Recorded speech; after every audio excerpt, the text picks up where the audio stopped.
Aming Amang makapangyarihan sa lahat, kami po ay nagpapakumbaba sa iyong harapan sa hapon na ito. Salamat po sa panibagong pagkakataon na kami ay muling magtipon-tipon upang magsama-samang manalangin, magpuri, at magbigay lakas sa isa't isa sa pamamagitan ng iyong salita. Panginoon, sa oras na ito, inilalapit po namin sa inyo ang aming layunin. Ang manalangin para sa mga kapatid naming may karamdaman at ang mga naghihingalo. Kayo po, ang Diyos na nagpapagaling, Diyos na nagbibigay ng pag-asa sa gitna ng paghihirap, at Diyos na hindi kailanman nagpabaya sa iyong mga anak. Ipuin niyo po sila, Panginoon. Ipadama niyo po sa kanila ang iyong kapayapaan at kagalingan. Sa mga naghihingalo, O Diyos, naway madama nila ang iyong presensya at kapatawaran. Huwag po silang mawalan ng pag-asa, kundi mapuno ng pananampalataya at katiyakang may buhay na walang hanggan kay Jesucristo. Sa mga pamilya ng mga may karamdaman at naghihingalo, bigyan niyo po sila ng lakas ng loob, ng kapayapaan sa puso at patuloy na pag-asa. Alisin niyo ang takot at palitan ng pagtitiwala sa inyo. Ganon din po, Panginoon, ang aming mga tagapagsalita, na ikaw po ang magbigay ng inspirasyon sa kanilang mga salita upang ito'y maging kalakasan at gabay sa bawat makikinig. At sa bawat manonood at tagapakinig ngayong hapon, buksan niyo po ang aming puso't isipan.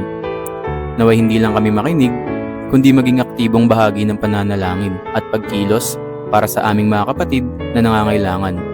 Salamat, Panginoon, sa inyong presensya sa aming kalagitnaan.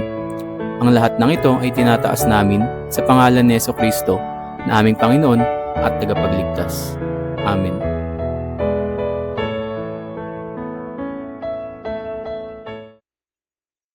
Pinagpalang hapon po sa ating lahat. Today, Thursday, October 16, 2025, we welcome you to episode number 10 of the Global Conquest Online Prayer Ministry. Sa unang sulat ni Pablo kay Timoteo, Kapitulo 2, talatang 1. Una sa lahat, ipinakikiusap kong paabutin ninyo sa Diyos ang inyong kahilingan, panalangin, pamanhik at pasasalamat para sa lahat ng tao. Sa diwang ito, ang aming mga kumpanya, Intermarine Express Lines and EAM Customs Brokerage ay bumuo ng isang online prayer ministry at tinawag namin na Global Conquest Prayer Ministry, streamlined every Thursdays from 3 p.m. to 4 p.m. Ito ay may Facebook page at naka-download din po ito sa YouTube after every episode. This act of faithfulness is our sweet offering to God for the glory of God. Ito po ay isang prayer ministry focused on the sick, old people, and the dying. Tayo po ay sabay-sabay na mananalangin sa Panginoong Hesus sa kanilang mabilis na paggaling at may balik ang dati nilang kalakasan. Nais din po namin na may bahagi na si Jesucristo ay tunay na Diyos at siya ang tagapagligtas ng buong sanglibutan. Ang tanging tahasang tagubilin sa Biblia na may kaugnayan sa pananalangin para sa kagalingan at ay matatagpuan sa Aklat ni Santiago, Kapitulo 5, talatang 13 hanggang 15. At ito ang sinasabi, may paghihirap ba ang sinuman sa inyo? Manalangin siya. Nagagalak ba ang sinuman? Umawit siya ng papuri sa Diyos. May sakit ba ang sinuman sa inyo? Ipatawag ninyo ang matatandang pinuno na iglesia upang ipanalangin siya at pahiran ng langis sa pangalan ng Panginoon. Pagagalingin ng Diyos ang may sakit dahil sa panalangin may pananampalataya. Palalakasin siyang muli ng Panginoon. Bilang mga lingkod ng Diyos, puspos ang aming kagalakan na patuloy na gagawa bilang inyong kabalikat na may tawid natin ang pasanin ng mga may sakit sa diwa na masidhing pananalangin sa Diyos for their complete healing, financial provisions, and restoration. Last week po, we prayed for 33 individuals. 4 po ay tuluyan ng gumaling. At 29 ay patuloy pa natin ipinapanalangin. Mga kapatid, Salamat sa inyong pagtangkilik sa aming live stream. Today is episode number 10. Salamat sa inyong tiwala sa amin to pray and intercede your family and loved ones. Gamitin natin ang social media as a platform for easier connection and share love of God to everyone, especially to our Global Conquest online prayer community. This online prayer platform can be viewed live at Facebook page, Global Conquest Prayer Ministry. Please like and follow our page and share to your friends and loved ones. As of today, we have 113 followers and please invite others to follow us.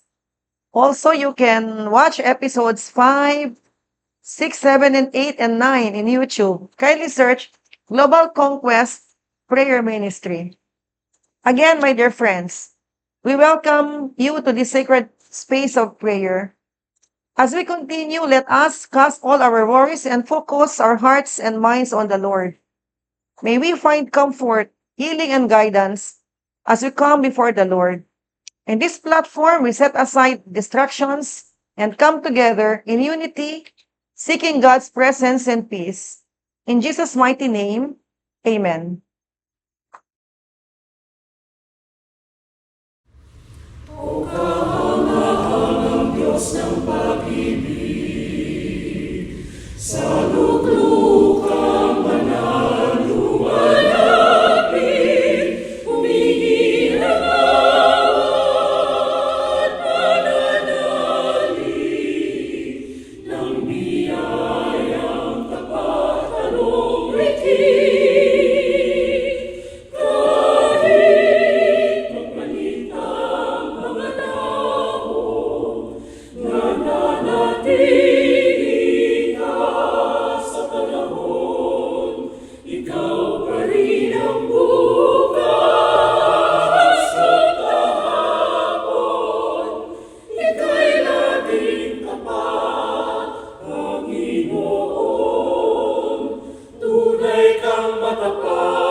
Magandang hapon muli sa ating lahat.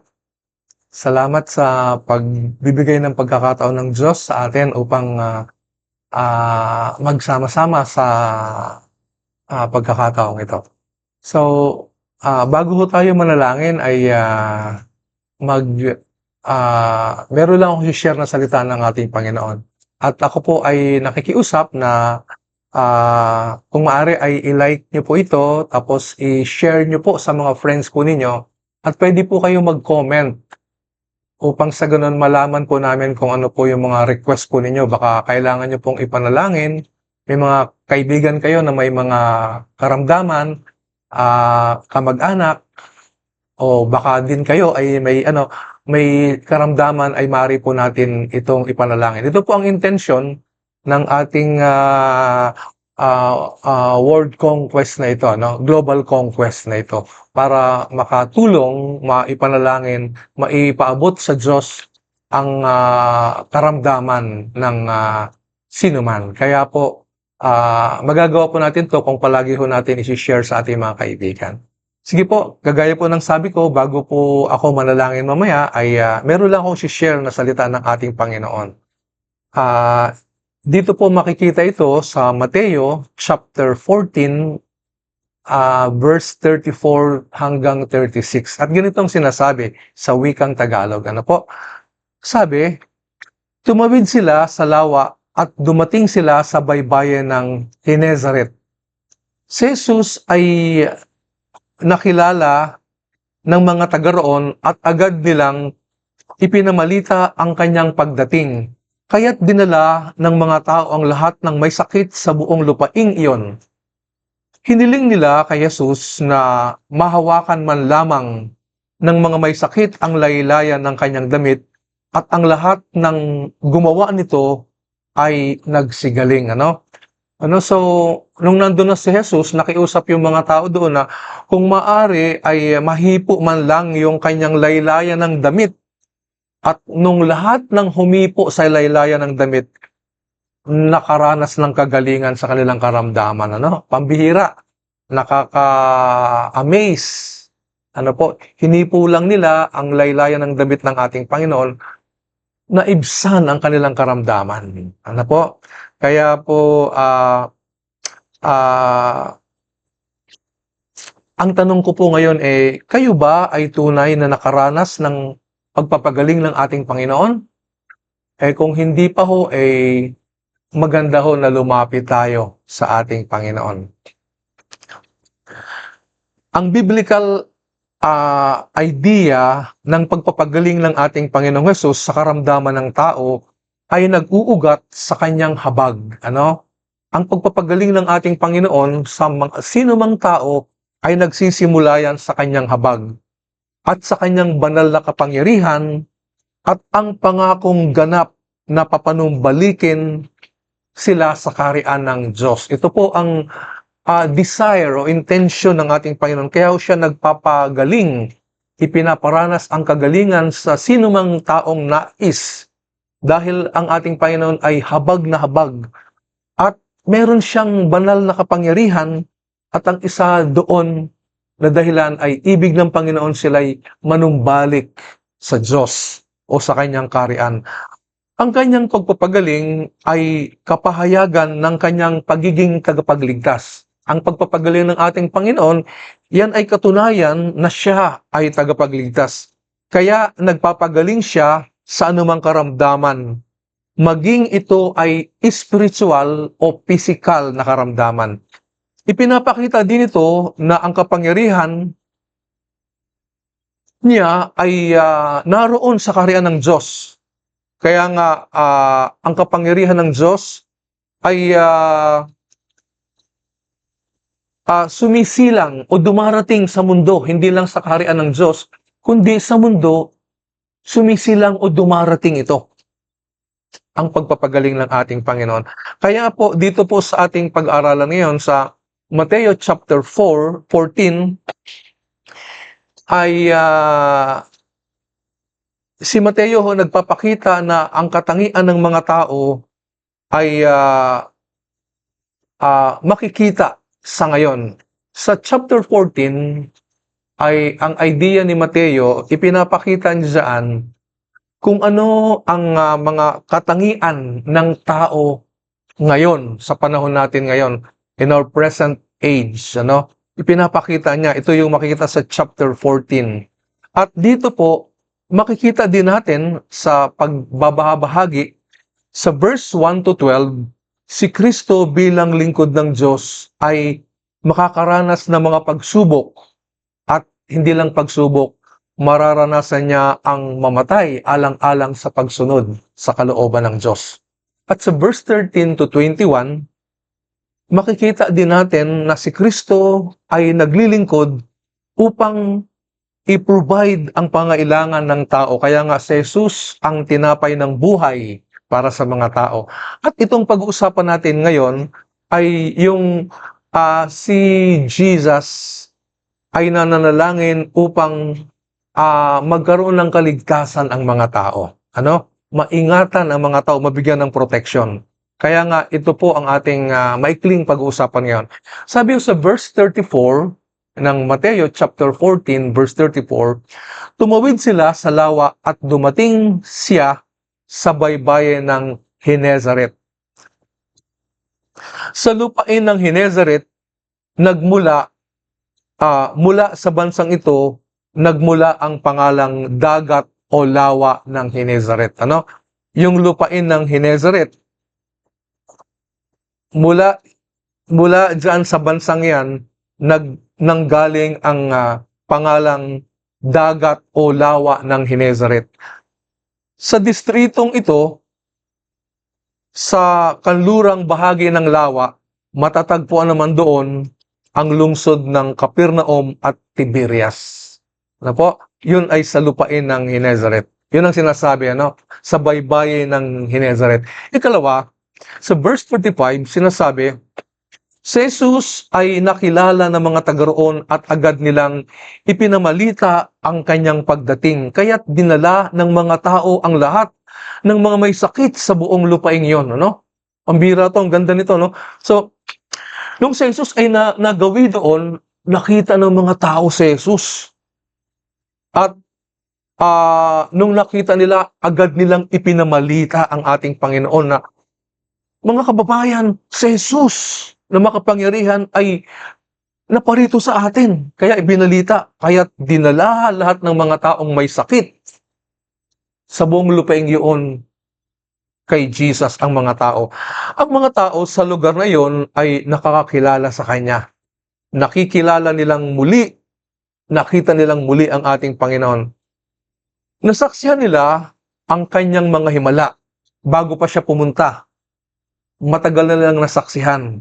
Kaya tuwang-tuwa sila nung muling bumalik ang ating Panginoon. Nakita kasi nila yung mga ginawa ng ating Panginoon. At ngayon, yung mga tao, tinipo nila ang lahat ng mga may sakit na kanilang matagpuan sa kanilang lugar at dinila nila kay Jesus. Dalawang bagay ang gusto kong makita dito nung si Jesus ay pumunta ron. Una, upang ipamalas. Alam nyo, yung napakahalagang bagay yung ibinabahagi natin sa ibang tao, yung ini-invite natin ng ibang tao para dalhin kay Jesus. Napakahalaga po ito. Ito ang kahangahangang ginawa ng mga taong naunang nakakilala kay Jesus, nakakita. Umikot sila at sinabi nila, halika kayo, yung mga may sakit, pumunta kayo kay Jesus. Napakahalaga nito sapagkat kapag may mga tao, doon po ipinamamalas ang kahangahangang kapangyarihan ng Panginoon. Kaya papakatandaan po natin, sa tuwing may mga tao na magtitipon at dadalhin ito kay Lord Jesus, ihaharap sa Kanya, doon magpapakita ng kakaibang pagpapamalas ng kapangyarihan. Nare-release ang kapangyarihan ng Panginoon sa mga taong yon. Sa tuwing sila ay iimbitahan at titipunin at dadalhin sa ating Panginoon. Kaya napakahalaga na tayo. Ito po ang dahilan kung bakit natin to ginagawang presentation online, sapagkat gusto natin maipon ng mga tao at ma-introduce natin sa ating Panginoon upang ang ating Panginoong Hesus ay magpakita ng kanyang kapangyarihan, iparanas, ipamalas ang kanyang kapangyarihan sa sinumang tao na may karamdaman. Ikalawa, upang maging kasangkapan sila para sa kaginhawahan ng kanilang mga kaibigan at kapitbahay. Ang kanilang pag-i-invite sa may mga karamdaman, ito ay isang kasangkapan upang maranasan ng kanilang mga kababayan na may karamdaman ang kaginhawahan na dadalhin ng ating Panginoon sa kanilang mga kaibigan at maging sa kanilang mga kapitbahay. Kaya nga, napakaganda nitong ginawa nila, no? Ang sabi, si Jesus ay nakilala ng mga taga-roon at agad nilang ipinamalita. Ano po, napakalaga yung ipinapamalita natin. Ito po, gaya ng sinabi ko kanina, ito yung intention. Kaya po, gusto nating ibinabahagi si Lord sa sinumang tao sapagkat si Lord nagpapamalas ng kanyang kapangyarihan. Upang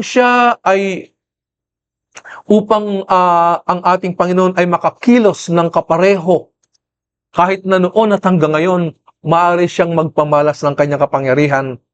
Iyon ay kung ipagsasabi natin sa Jesus, ipag-i-invite natin sa ibang mga kakilala natin na may mga karamdaman, anumang karamdaman na si Jesus ay nagpagaling noon at hanggang ngayon, siya ay magpapagaling. Ano? Kaya nga, dinala kay Jesus ang lahat ng mga may sakit at tinanggap sila at pinagaling ang bawat lalaki at babae na may karamdaman. Mamaya ho, mananalangin po tayo. At kung meron kayo diyang kilala na may karamdaman, maganda tuwing Huwebes, alas 3 hanggang alas 4 na ng hapon, maganda hong sumubaybay kayo nang sa ganon ay lalo nating makilala si Jesus at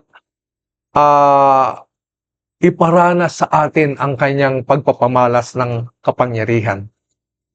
At hindi ba, alam nyo, ang ating Panginoon ay nagpapagaling sa karamdaman. Ngunit hindi lang karamdamang piskal ang maaring pagalingin o magawa o ipamalas ng ating Panginoon, kahit ang spiritual na condition ng sinuman ay maaari itong maranasan. Ngunit sa pagkakataong ito ay hindi ito mangyayari. Ano po? Kasi upang maranasan ng tao ang kanyang spiritual na kagalingan, kailangan personal siyang lumapit sa ating Panginoon. Ngunit yung pagpapagaling physical, kahit na ipanalangin ng ating Panginoon yan, sabihin ay maaring magpamalas ang ating Panginoon. Kaya nga po, kayo po, mamaya mananalangin tayo, miski po hindi nyo pa nakikita ang ating Panginoon dahil sa inyong pananampalataya at sa aming pananampalataya, ang mga pangalan nyo po ay i-mention natin, itataas po natin sa panalangin sa ating Panginoon at hahayaan natin ng Diyos ang ating Panginoon na siyang kikilos. Ano? So, at ang ating Panginoon, handa siyang magpagaling sa ating mga anumang karamdamang physical. Ano? So, yun ang sinasabi po dito na napakahalaga na tayo po ay nagbabahagi kagaya ng mga taong ito nung nalaman nilang ating Panginoon, dali-dali silang lumabas at binisita, ipinaabot sa may mga karamdaman na narito yung aming nakita noon na nagpagaling, pumarito sa ating lugar. Titiyakin ko sa inyo, parang gano'n ang sinasabi ng mga tao, na paggagalingin kayo ng ating Panginoon, magpapamalas siya. So yun ang sinasabi. At sa ikatlo, sa verse 36 sabi, hiniling nila kay Jesus na mahawakan man lamang ang mga may sakit, ang laylayan ng kanyang damit, at ang lahat ng gumagawa nito ay nagsigaling. Nakiusap sila na kung maari mahawakan man lamang ng mga may sakit, ang laylayan ng kanyang damit at ang lahat ng gumawa nito ay nagsigaling. Upang sila'y kahit sa laylayan lamang ng kanyang kasuotan ay makadampi. Meaning, merong pambihira, merong kakaibang impluensya na taglay ang ating Panginoon sa kanyang buhay. Kung ay laylayan lamang ng kanyang kasuotan ay makakagawa ng gayong mga kahang-hangang himala sa mga katawan ng mga tao at makahipo lang nito, ang ibig sabihin niyan, sobrang merong kapangyarihan ang ating Panginoon. Mahipo lang gagaling. Kaya nga po, narito ang isang taong tumalikod sa kasalanan at lumapit sa Diyos sa pamamagitan ni Kristo at napagaling ang kamay niya, at hindi lang siya pinagaling, pinatawad din ang kanyang mga kasalanan. Ano po? Kaya hindi katakataka na ang kanyang mga kasalanan ay pinatawad na at ang kanyang kaluluwa ay nalinis na at ang kanyang puso ay napuspos ng kabanalan galing sa ating Panginoon. Kaya nga ang ating Panginoon, hindi lang siya nagpapagaling sa ating pisikal na karamdaman, kahit yung ating spiritual na kalalagayan, na sitwasyon, maaring pagalingin ito ng ating Panginoon. Kung ipapahayag natin, tatanggapin natin ang ating Panginoon bilang ating Panginoon tagapagligtas. Kaya nga po, patuloy tayong magtiwala, gaya ng mga taga Genezaret na ito, na sila sa kanilang labis na pananampalataya, nasaksihan, hindi nila nakuhang tumigil, manapay, umikot sila at yung mga may karamdaman sa kanilang lugar ay kanilang tinawag at ipinaalam na narito ang ating Panginoon na nagliligtas at nagpapagaling sa anumang karamdaman meron tayo. Ang mga tao ay, alam niyo yung mga tao, ang nais lang nila ay makaranas ng kagalingan para sa kanilang pisikal na karamdaman. At tinugon sila ng ating Panginoon. Ngunit meron pang ibig ang ating Panginoon na maranasan ng tao na kanyang karamdaman, sapagkat ang espiritu ay mas mahalaga sa katawan. At ito ang nais ng ating Panginoon. Ibig niya na hindi lang pisikal ang kanilang maranasang kagalingan, kundi ang spiritual, at mangyayari yon kung tatanggapin ng sino man ng ating Panginoon at gagawin siyang personal na tagapagligtas sa kanyang buhay. Mararanasan niya hindi lang ang pisikal na kagalingan sa kanyang karamdaman, kundi higit sa lahat ang kanyang spiritual na kalalagayan, manunumbalik at patuloy na magsisimula ang paghahari ng Diyos. Kaya po ngayong hapon, sa hapong ito po ang intensyon natin. Nagpapasalamat tayo, no? Sa una sa mga tao na nakaranas na ng kagalingan na witness, pero nung dumating si Jesus sa lugar nila, dali-dali silang lumabas at inanyayahan ang mga taong may karamdaman at dinala at napagaling sila ng ating Panginoon. Ngunit hindi lang yon, ibig ng ating Panginoon na maranasan natin, maranasan nyo ang spiritual na kaligtasan, kagalingan sa pamamagitan ng pagtanggap natin sa ating Panginoon bilang ating tagapagligtas. Ngayong hapon, ito ang paalala sa atin, ito ang hamon sa atin na ang ating Panginoong Hesus nagpapagaling anumang karamdaman meron tayo. Kung tayo'y magtitiwala, kung tayo'y lalapit sa Kanya, ipapamalas niya ang Kanyang kapangyarihan. Ang Kanyang kapangyarihan. Kaya sa hapong ito, magpatuloy tayo na nagtitiwala sa ating Panginoon. Sabi nga ng banal na kasulatan, ang hindi magagawa ng tao, kaya ng Diyos gawin. Sa hapong ito, magpatuloy tayo na sumusubaybay at mamaya po mananalangin tayo sapagkat meron hong mga nag-comment dito nung mga nakaraan pa. Ito po ay iniipon natin at ipinapanalangin natin at purihin ng Panginoon, ang Diyos ay tumutugon sa kanila. Sa pangalan ng Ama, ng Anak, ng Banal na Espiritu. Amen.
Okay, salamat po sa magandang awit ng koro dito sa aming office yan, ano. Merong mga naghandog ng magandang awit.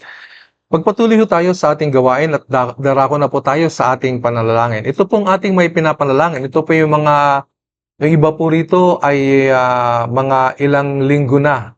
At nalaman ho natin to sapagkat sila po ay nag-comment, ano? Sila ho ay nag-comment. So, kayo din po dyan, kung meron kayong mga prayer request, pwede lang ho kayo mag-comment nang sa ganun mabasa po namin ito. At sa mga susunod ho ay maisama po natin sa panalangin. Pagkat naniniwala po tayo na ang Diyos ay sumasama kapag itinataas po natin ang kanyang kapangyarihan ay ipinamamalas kapag ipinapanalangin natin, itinataas natin ang mga taong ito na may karamdaman sa ating Panginoon. Tayo po ay dumako sa ating panalangin. Aming Ama at aming Panginoon, sa hapong ito, tinataas po namin ang may mga brain problems. Gaya ni Vincent National, Panginoon. Siya po ay nasa ICU, Panginoon. Tulungan mo po siya, Panginoon. Pagagalingin niyo po siya. Ganon din si Villamor Pahinag Jr. Panginoon, merong tubig ang kanyang utak. Tulungan mo po siya, Panginoon, na maging matagumpay ang kanyang operation, Panginoong Diyos. Gabayan niyo po siya. Ganon din si Maria Adela Digman. Tulungan mong gumaling ang kanyang brain tumor, Panginoon. At si Alan J., Panginoon. Lord, ina-apply namin sa mga kapatid na ito, sa mga nabanggit na pangalan, ang iyong blood, ang iyong banal na dugo, Panginoon. Ang iyong banal na dugo ay makapangyarihan. Ito po ay dumaloy upang magbigay ng kagalingan, tapusin ang anumang karamdaman meron po kami. Salamat po, Panginoon. Patuloy din namin itinataas ang mga stroke patients, kagaya ni Jennifer Nazareno, Panginoon, si Basilisa Marcelo, si Rolando Salsar, Mariel Amian, and Ronnie Agtang. Lord, nagpipray po kami, Panginoon, sa mga nabanggit na pangalan. Meron silang stroke, Panginoon. Lord, ina-apply namin ang iyong pangalan, Jesus. Lord, naalala po namin ang ginawa niyo noon, yung may mga masamang espiritu, may karamdaman, mabanggit lang ang iyong pangalan, Panginoon. Sila ho ay lumiliban, umaalis, Panginoon. Ito po ang ginagawa po namin. Ina-apply namin ang iyong pangalan, Jesus, na makapangyarihan, Panginoon. Kinakansela po namin ang karamdaman, Panginoon. Nagdi-declare kami ng kagalingan right now sa kanila, Panginoon. Lord, tinatas din po namin ay ang mga problem sa breast cancer, sickness, Panginoon. Kagaya ng kapatid na Alma Caronan Paragua, Dr. Charmaine Sisto Sonario. Panginoon, hinihiling po namin na kayo ang siyang kumilos sa kanila. Paggalingin niyo po ang kanilang breast cancer, Panginoon. Lord, tulungan niyo po, Panginoon, na kayo ang siyang hihipo, gagawa. Kasama dito yung kanilang financial provision, Panginoon. Minsan pa ina-apply namin ang iyong banal na dugo, O Diyos, sa kanila, Panginoon. I-release niyo po sila sa banig ng karamdamang ito. Pagagalingin niyo sila sa kanilang breast cancer, Panginoon. Ganun din yung may mga problem sa tumor, Panginoon. Kagaya ni Adela Digman, Panginoon, tulungan mong gumaling ang kanyang cancer. Alam po namin mas makapangyarihan po kayo, Panginoon. O Diyos, maging si Ivy Ramos, tulungan mo po siya. Pagagalingin mo siya, Panginoon, sa kanyang problem sa kanyang pancreas, Panginoon. I pray, Lord, in the name of Jesus, Panginoon, sa mga nabanggit na pangalan. Purihin ka, Panginoon. Kiniklaim namin ito in the name of Jesus. Lord, tinatas din po namin sa iyo yung mga merong kidney problem, kagaya ni Placida Abong Esmeralda. Lord, si Raymond Esmeralda, si Ricardo Domingo Jr., Panginoon, kayo po ang siyang kikilos, Panginoon. Lord, tutulungan niyo po sila, gumawa kayo ng milagro sa kanila. Lalo na si Ricardo na may problem sa kanyang kidney stone, Panginoon. Papanumbalikin niyo ang maayos niyang kalusugan, Panginoon. Likhaan mo po siya, Panginoon. Lord, ipamalas mo ang kanyang kapangyarihan sa kanila, Panginoon. Salamat po. Lord, tinatas namin sa iyo yung mga kapatid namin na mayroong heart problems, Panginoon. Gaya ni Sinaida Baron, Panginoon. Nagpipray po kami ng complete healing sa kanyang heart valve disease. Si Nanay Primitiva, Panginoon. Pagagalingin mo siya sa kanyang heart disease, Panginoon. Ganon din si Renato Dandan, Panginoon. Nananalangin po kami sa mga nabanggit na pangalan, Lord. Itinataas po namin, Panginoon. Ina-apply namin ang iyong banal na dugo, Panginoon, ang siyang magpapagaling sa kanila. Right now, Lord. Salamat po, purihin ka, Panginoon. Tinatas din namin sa iyo ngayong hapon ang may mga lung problem, Panginoon, gaya ni Rosemary Lustina, Panginoon, at si Gaga Gallego, Panginoon. Kayo po ang siyang kumilos po sa kanila, Panginoon, sa kanilang lung problem, Panginoon. Pagagalingin niyo po siya, Panginoon. Lord, ina-apply namin ang iyong pangalan, Jesus, sa manabanggit na pangalan, Panginoon. Salamat po sa inyo. Alam namin na tutugon kayo sa kanila, Panginoon.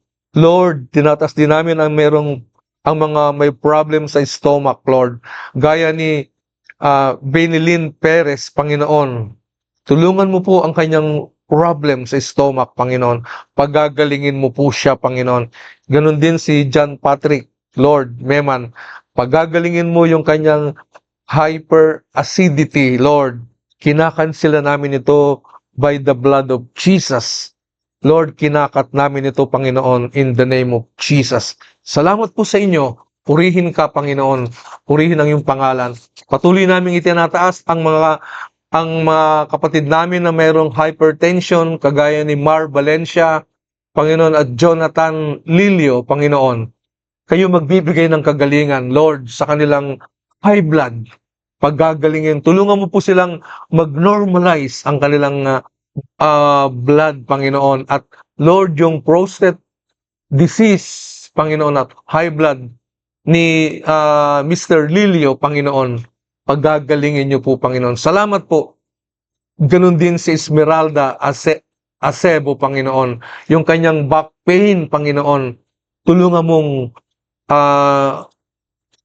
mo po siyang makalaya sa pananakit na ito. At ganun din si Sir Oscar Perdido Sr., Panginoon, pagagalingin mo po siya. Palalayain mo siya, Panginoon, sa kanyang hypertension. Ina-apply ko ang pangalan ni Jesus para sa kanya. Salamat po, Panginoon. Patuloy namin itinataas ang mga kapatid na merong suliranin sa fever, Panginoon, mga trangkaso. Gaya ni Mrs. Leia Biernes, Zian Biernes, and Tricia Biernes, Panginoon. Ina-apply namin, Panginoon, ang iyong pangalan sa espiritu ng trangkaso, mga sakit, sipon, sa kasukasuan. Sinasaway namin ito by the blood of Jesus, in the mighty name of Jesus. Nagdi-declare kami ng kagalingan sa kanila, Panginoon. Salamat po. Lord, patuloy namin pinapanalangin si Jepot Bediones. Tulungan mo siyang makabalik bilang isang nurse, Panginoon, sa kanyang trabaho. Tulungan mo po siya, Panginoon. Pagagalingin niyo po. Ganon din si Noy Aison. Kayo magbibigay ng kalakasan at kagalingan po sa kanya, Panginoon. Purihin ka, Panginoon. Lord, si Irene Estrada Custodio. Panginoon, kayo magpo-provide ng kanyang pangailangan, Panginoon, para sa kanyang karamdaman. Si Ligaya Estrada Torrente, Panginoon, kayo rin po ang siyang kumilos, Panginoon, mag-provide sa kanyang financial provision para sa kanyang operation. And ganun din si Pastor Reynaldo Biernes, Panginoon. Tulungan mo po na makarecover po siya, Panginoon, and financial provision. Kayo po ang tutugon sa mga kapatid namin ito. Salamat po sa inyo. Purihin ang iyong pangalan. Lord, salamat. Naniniwala kami na didinggin sapagkat naalala po namin, Lord, ang ginawa niyo po sa Nazareth, Lord. Panginoon, hindi po lamang nila ang laylayan ng damit niyo at sila po ay gumaling. Panginoon, naniniwala kami hanggang ngayon na kayo po niyong magpagaling sapagkat kayo po ang Diyos. Makapangyarihan, kayo po yung Diyos noon, ngayon at sa future, Panginoon. Salamat po, Panginoon, sa inyong paggagawad ng kagalingan sa mga na-mention na pangalan. Purihin ka, purihin ang iyong pangalan. Ito ang aming dalangin in Jesus' name. Amen. Amen. Thank you for joining us this afternoon. Sa mga nanood po sa aming live streaming, maraming salamat po. At sa lahat na makikinig sa downloaded presentations, early thank you po sa inyong lahat.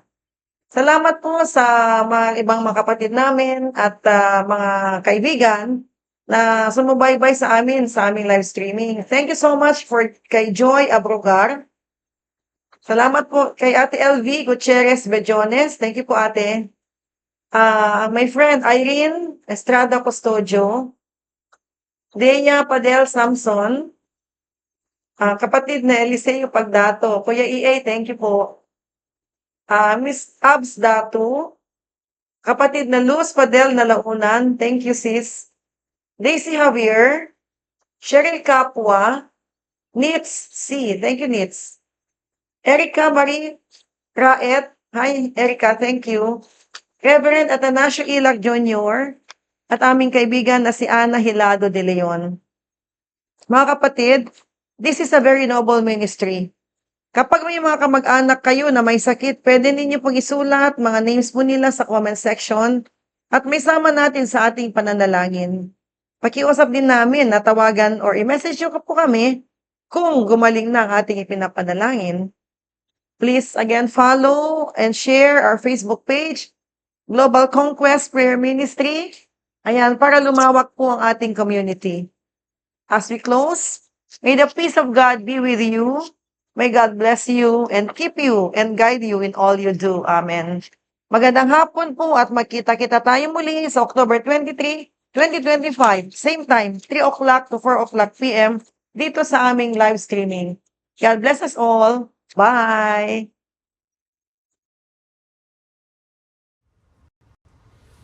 You are